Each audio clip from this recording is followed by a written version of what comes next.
the board examination dates are now being announced. Education Minister Ramesh Pokhriyal is speaking. Let's cut across live.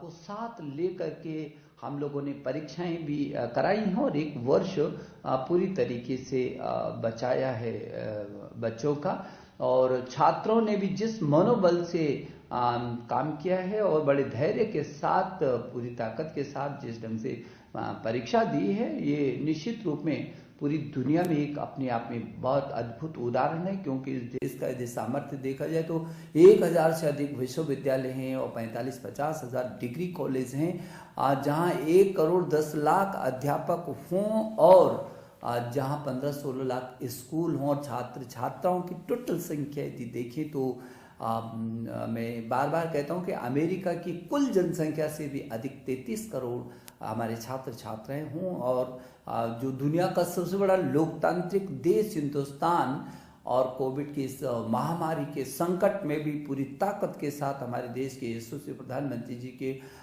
यशस्वी नेतृत्व में जिस तरीके से हर चुनौती का मुकाबला देश के लोगों ने किया, तो मेरे छात्र छात्राओं आप भी पीछे नहीं रहे, मेरे अभिभावक भी पीछे नहीं रहे हैं, और मेरे अध्यापक तो योद्धा बन करके और सामने रहे हैं। तो मैं समझता हूं कि हमने बच्चों को इस बीच ऑनलाइन पढ़ाया भी है, उनकी परीक्षाएं भी करवाई हैं, रिजल्ट भी दिया, और अब हम आगे की इस सत्र की तैयारियों में जुटे हुए हैं। और डिजिटल इंडिया जो हमारे देश के प्रधानमंत्री का विजन था, इस कोरोना काल ने उस विजन को क्रियान्वित किया धरती पर। मैं समझता हूं कि 33 करोड़ छात्र छात्राओं को ऑनलाइन पर लाना दुनिया सोच भी नहीं सकती है। हाँ, अभी कुछ छात्र छात्रा ऐसे हैं जिनके पास स्मार्ट टेलीफोन नहीं है, जहां नेट की सुविधा नहीं है, लेकिन हमने उनको भी वंचित नहीं रखा। हम टेलीविजन के माध्यम से, रेडियो के माध्यम से, सामुदायिक रेडियो के माध्यम से, और जैसे कि वन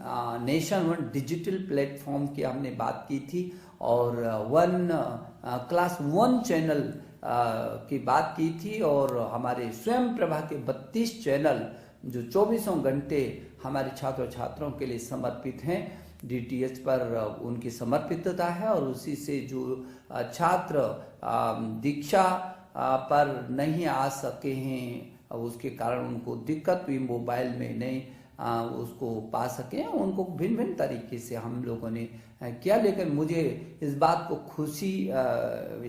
खुशी है, और ये कहते हुए मुझे गर्व भी महसूस होता है कि हिंदुस्तान की शैक्षणिक जो गतिविधियां हैं वो पूरी ताकत के साथ खड़ी रही हैं, चरमराई नहीं है। हाँ, कभी हमने पाठ्यक्रम को कम किया, लगातार हम शैक्षणिक कैलेंडर को जारी करते रहे, हम छात्रों से सीधा संवाद करते रहे, हम अभिभावकों से संवाद करते रहे, हम अध्यापकों से, अब सबसे हम संवाद करते रहे, और जो भी कठिनाई आई हमने मिल करके उसका समाधान किया। और मैं अपने अधिकारियों के प्रति भी मंत्रालय के कि 24 घंटे में से 20-20 घंटा 18-18 घंटे रात और दिन काम करके, और जिस तरीके से मेरे देश के 33 करोड़ छात्रों में से 25 करोड़ तक ऑनलाइन पर लाने में सफलता प्राप्त की, दुनिया का अद्भुत उदाहरण है। और हमने जेईई और नीट की भी परीक्षाओं को कराया, और बहुत सुरक्षित तरीके से नीट भी दुनिया की सबसे बड़ी इस कोरोना काल की परीक्षा थी, और जो बहुत ही सफलतम रहा है।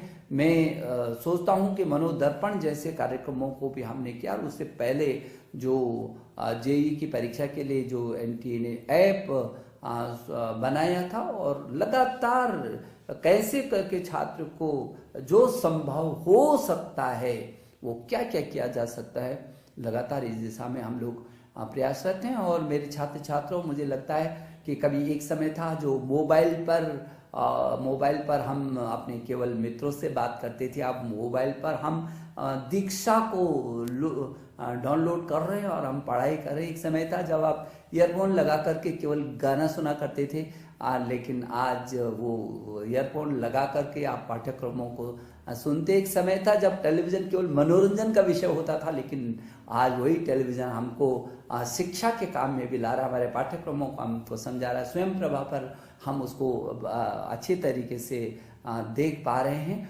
तो मैं समझता हूँ बहुत आमूलचूल तेजी से बदलाव आ रहा है। जो नई शिक्षा नीति हम लेकर आई हैं पूरी दुनिया में सबसे बड़े रिफॉर्म के रूप में आ रही है, सारी दुनिया ने स्वीकार। मुझे खुशी है कि हमारे देश ने भी उत्सव के रूप में इस नई शिक्षा नीति 2020 को स्वीकार किया है। मैं समझता हूं कि आपके मन में जरूर है कि कब ये परीक्षा, हमने पहले भी कहा था जब पहले के संवाद में कि हाँ फरवरी तक आपकी कोई परीक्षा नहीं होगी, क्योंकि आपकी अनिश्चितता सी बनी है। जनवरी और फरवरी, जनवरी आ गया और पहले जनवरी फरवरी में प्रैक्टिकल भी शुरू हो जाते थे, परीक्षाएं शुरू हो जाती थी, तो मार्च तक वो पूरी होती थी।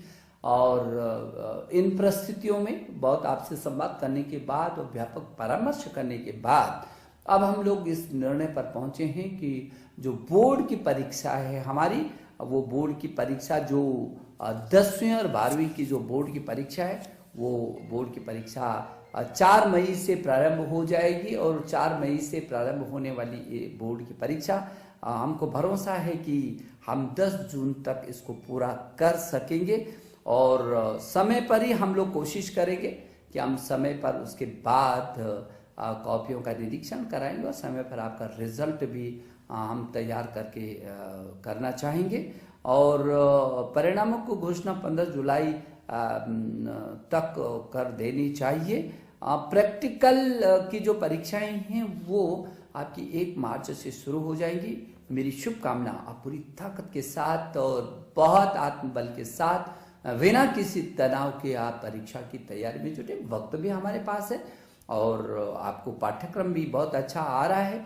और सीबीएसई ने वैसे भी इन प्रस्तुतियों में 30% पाठ्यक्रम को अपना कम किया और लगातार आपके साथ हम संवाद में हैं। सीबीएसई बोर्ड के चेयरमैन लगातार इस दिशा में नजर रखे हुए हैं और पूरा तंत्र वो आपके साथ जुड़ा हुआ है। तो मुझे भरोसा है कि जो 4 मई से होने वाली जो बोर्ड की परीक्षाएं हैं उनके लिए आप बहुत मनोबल से तैयारी करेंगे और पूरी ताकत के साथ और बिना किसी संकोच के आप अपनी परीक्षा को देंगे, मस्ती के साथ परीक्षा को देंगे।